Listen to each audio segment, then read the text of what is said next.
నాయన ఇప్పుడు ఇంతవరకు తినొద్దు, ఇంతవరకు ఇలా ఉండు, ఇది మడి ఇది తడి అని చెప్పారు. చెబితే ఏముందండి మండేది తల్లేదండి, అన్ని చాదస్తం మాటలు చెప్తారు. ఏం చాదస్తము, అన్ని మూఢాచారాలు అంటుంటాడు. వీడేదో పెద్ద జ్ఞాని అయినట్టు, వీడే పెద్ద మూఢుడు. ప్రపంచంలో ఎవడైనా మూఢాచారము అని అన్నాడంటే వానికన్నా పెద్ద మూఢుడు ప్రపంచంలో ఎవరు ఉండరు అని గ్రహించండి. ఎందుకంటే ఏ ఆచారము మూఢము కాదు, వాడు చాలా జ్ఞాన సంపన్నులు మన పూర్వులు. ఒక ఆచారం అంటే సదాచార, ఆచార పరమో ధర్మ, ధర్మస్య ప్రభురచ్యుత అన్నాడు.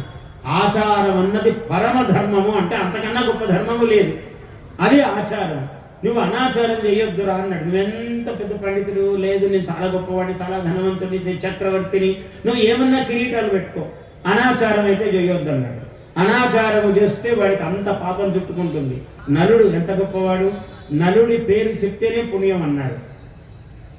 నలాయ నమః అనండి అందరూ. ఏమైంది, నేనెక్కడ చెప్తున్నా? నలాయ నమః.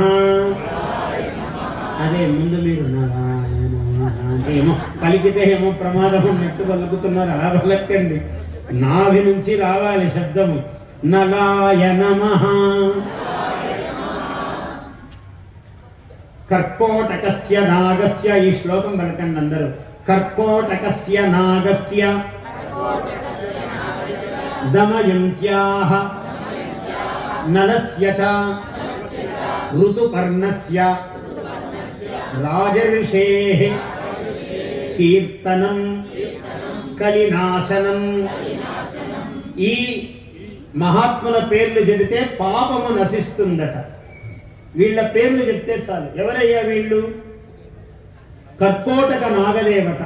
కర్కోటకుడు అంటే మామూలుగా లోకంలో మనకు చాలా క్రూరమైన పని చేసినవని వాడు కర్కోటకుడు అండి అంటుంటారు. ఆ సందర్భం వేరు. కానీ కర్కోటక అంటే చాలు. ఈ పాపము పని చేసినప్పుడు కూడా, క్రూరమైన పని చేసినప్పుడు వాడు కర్కోటకుడు అండి ఎందుకంటాడంటే ఆ పాపం పోవడానికే వీడు కర్కోటకుడు అండి అంటాడు వెంటనే. చూసారా, అదే రహస్యం. వాడు కర్కోటకుడు అని కాదు, కర్కోటక అని అనగానే వాడు పాపం పోతుంది. కర్కోటకస్య నాగస్య అన్నాడు. దమయంతి, దమయంతి అనే పేరు అంటే పుణ్యము, పాపం పోతుంది, పుణ్యం వస్తుందట. నలుని పేరు అంటే కూడా పుణ్యం వస్తుంది అన్నాడు. అట్లనే ఒక రాజఋషి ఉన్నాడు, రాజులలో ఋషి వంటి వాడు, ఋతుపర్ణుడు అని ఉన్నాడు. ఆయన నలుని యొక్క స్నేహితుడు. ఋతుపర్ణస్య రాజఋషేః.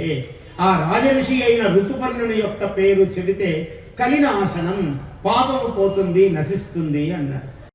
Please subscribe to our YouTube channel. Like and share this video.